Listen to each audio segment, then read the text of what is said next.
Welcome back to Movie Recaps. Today I'm going to explain thriller crime movie called Girl in the Basement. The story starts with our protagonist Sarah and her father, Don, rushing Marie to the hospital because she has trouble breathing. Sarah starts panicking when Marie stops breathing. She urges Don to drive faster. When they reach the hospital, Don specifically instructs Sarah to stay quiet. In the hospital, the paramedics rush to help Marie. They give her oxygen and try to save her life, but all they get is a flat heart line on the monitor. The story goes back 20 years earlier to a seemingly idyllic family dinner scene. Sarah and her sister Amy are having dinner with their parents, Don and Irene. The mood on the table changes as Sarah's father shows his oppressive side, not allowing her to go to a party and showing his reign over the family. That night Sarah sneaks out with her boyfriend Chris. Her parents later discover her room empty and her father refers to her as a problem. At the party, Sarah has fun dancing with Chris, who later sings her a song he wrote especially for her. They express their love for each other and kiss. Sarah comes home in the morning. Don has been waiting for her all night. They fight and Sarah says that the moment she turns 18 she will leave the family for good. Sarah talks to her mother and sister about her plans to travel all around the country while working to support herself. Her dad overhears the conversation and goes to the basement, where he reveals the existence of a secret room behind a bookshelf. 3 months later Sarah graduates. In a conversation Sarah has with her mom, it is revealed that her father has been spending more time in the basement, his man cave. When Irene leaves the house, Don tricks Sarah into the basement as she helps him carry a box there. He takes her into the secret room, telling her it is a bomb shelter made by the previous owner. He locks her in the room and she screams in panic, calling for help. Unfortunately, nobody can hear her as the shelter is soundproof. Her mother, worried about her whereabouts, calls the police. On the 4th day, her father visits her and coldly explains the logistics of her captivity. From now on she will have to earn everything she gets, even the clean ventilated air. Before he leaves, Don is taking advantage of Sarah. A cop visits the family saying that she has likely left for her planned long trip across the country. Her mother does not believe that Sarah would ever leave home without saying goodbye, especially before her 18th birthday. Alone and afraid, Sarah reminisces about her nights spent with Chris as the days go by. Chris comes to the house. Don lies to him and tells him that after graduation Sarah ran away with her childhood neighbor Steve. On the 21st day of captivity in the basement, she celebrates her 18th birthday and her dad brings her a cake and a red nightgown as a gift. She asks for a clock and he tells her that she has to do something for him so that he does something for her. When she disobeys him, he beats her. Almost a year after her captivity she is revealed to be pregnant and her water breaks. All alone she gives birth to a girl named Marie. 4 years later Sarah is pregnant again. Don lives a secret double live, one with his wife Irene and daughter Amy, and another in the basement with Sarah and her daughter Marie. Still worried about the whereabouts of Sarah, Irene wants to hire a private investigator, but Don firmly says no. As a gift for being good, Don brings a TV in the basement for Sarah and Marie. Later on, Sarah has a second baby, a baby boy Michael. One night Sarah makes her terrifying life story into a bedtime story filled with princesses and knights that she tells to her kids. Chris visits the house again, asking around for Sarah. Her sister Amy tells him the truth. Realizing that Don lied to Chris, they talk about how horrible he has always been to Sarah.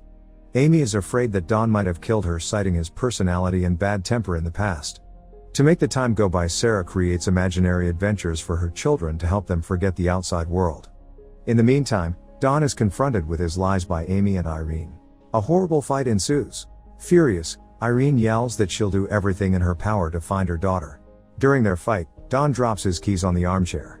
Amy takes the keys and goes around to the basement to look for clues. Don finds her, gets his keys back, and fights with Amy.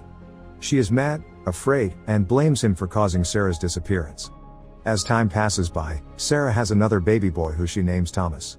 Being nice and calm, Sarah convinces Don to take the third baby upstairs. She persuades him by explaining that there is no room for another baby in the basement and that she doesn't have the time to take care of it. The baby is left on the house's porch to be found by Irene. In a heartfelt note in the baby basket seemingly written by Sarah, she writes that this is her baby and that she wants it to be raised by Irene. In the letter, she explains that she and her boyfriend don't have the means to take care of the baby. In the basket, there is also another note from Sarah pleading for help. Unfortunately, Don is the one who discovers it and assaults her again. The years go by. In captivity, the children develop an extraordinary imagination, expanding their mom's bedtime story. By now Sarah has been in the basement for 14 years. Marie has grown into a beautiful young girl that one night tries out makeup. When Don shows interest in her beauty, Sarah begs Don to leave her daughter alone. She does not want her to be assaulted. In return, Don shuts down the power which controls the clean air. While gasping for air, Marie expresses her concerns about never meeting anyone, and having no friends. Throughout the conversation, we realize that Marie has no idea that Don is both her grandfather and father. Now grown, Thomas finds his grandmother crying in his mother's bedroom. Irene misses her daughter and talks to Thomas about how magnificent Sarah is. At the same time, in the basement, raindrops start dropping from the ceiling. Sarah climbs up to discover a damp roof. Using a spoon, she digs her way to the surface, where she flashes a distress signal. A neighbor notices it and tells Dawn about it rather than checking it out. Dawn beats Sarah, who is pregnant again. The beating causes her to lose her baby as she sobs from the pain. Sarah has a stillbirth and Dawn buries the baby in the yard. Dawn goes to the basement and complains. He also praises Thomas, who is now a strong athlete. When Marie and Michael ask when they are going to be let into the outside world, Dawn blames Sarah and her bad behavior. She is the reason they are down there, trapped. Pressured by her children's endless questions about their life, in a fit of rage, Sarah shouts and demolishes all their furniture.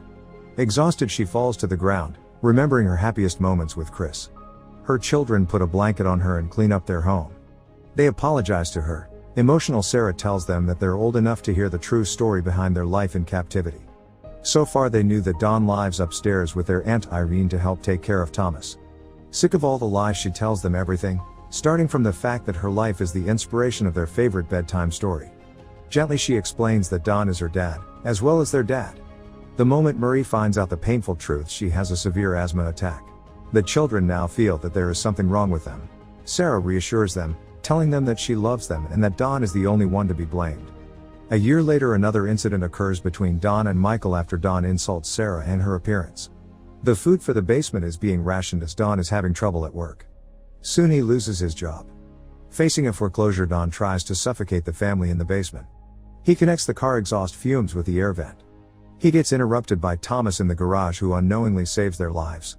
While Don and his family have a fun barbecue in the yard, Marie is sick, struggling to breathe. Don refuses to take Marie to the hospital. Sarah begs for his help. She promises not to say a word about anything. Don agrees. Michelle is left behind. 20 years of captivity have passed and we are now at the beginning of the film when Marie's is being rushed to the hospital. Sarah is extremely worried about Marie's life and feels truly relieved when the doctors save her life.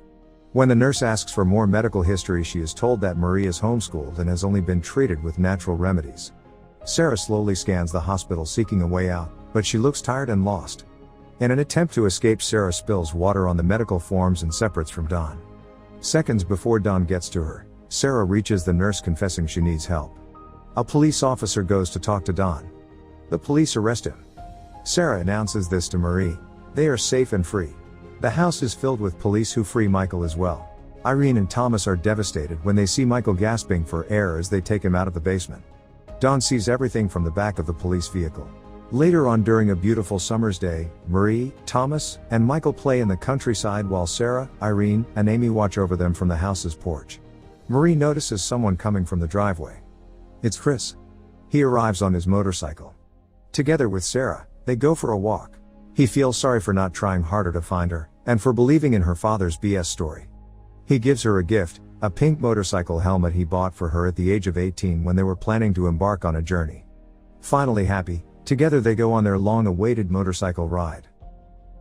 Make sure to subscribe and turn on notifications so you can watch more videos like this. Thanks for watching.